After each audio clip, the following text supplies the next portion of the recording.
Hi friends, welcome back to మన channel. చూడండి, మా ఇంటి దగ్గర ఎలా రోడ్డు మొత్తం మోర్లు మొత్తం ఎలా మునిగి ఆగమై ఇక వచ్చే వాళ్ళకి పోయే వాళ్ళకి చాలా ఇబ్బందిగా ఉంటుంది. కిరాణా షాపులలో మొత్తం వాటర్ వచ్చి చాలా ఇబ్బంది పడుతూ ఉన్నారు. ఇళ్ళల్లో కూడా వాటర్ వచ్చాయండి. అలా బియ్యము ఇంట్లో ఉన్న వస్తువులన్నీ అలా చెల్లా చెదరైపోయి చాలా ఇబ్బంది పడి అలా బయటికి వస్తూ ఉన్నారు. ఇక చాలా కొంతమంది అయితే చాలా సఫర్ అవుతూ చాలా బాధపడుతూ ఉన్నారండి.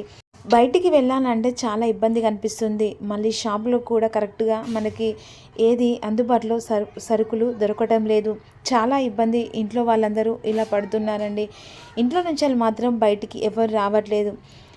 మధ్యతరగతి గురించి చెప్పాలంటే వాళ్ళకు రోజు పనికి వెళ్తే కదా వాళ్ళకు కూలి పని చేసుకుంటే ఇలా డబ్బులు వచ్చేది. ఇలా వాన పడుతుంటే అలా మునిగిపోతుంటే ఇంట్లోకి సరుకులు తెచ్చుకోవడం కూడా చాలా ఇబ్బంది పడుతున్నారండి. ప్లీజ్ అండి, మీరేమన్నా హెల్ప్ చేయాలనుకుంటే కామెంట్ ద్వారా మాకు చెప్పండి. దాని ద్వారా కొంతమందికి హెల్ప్ చేసినట్టుంటుంది మా తరపున.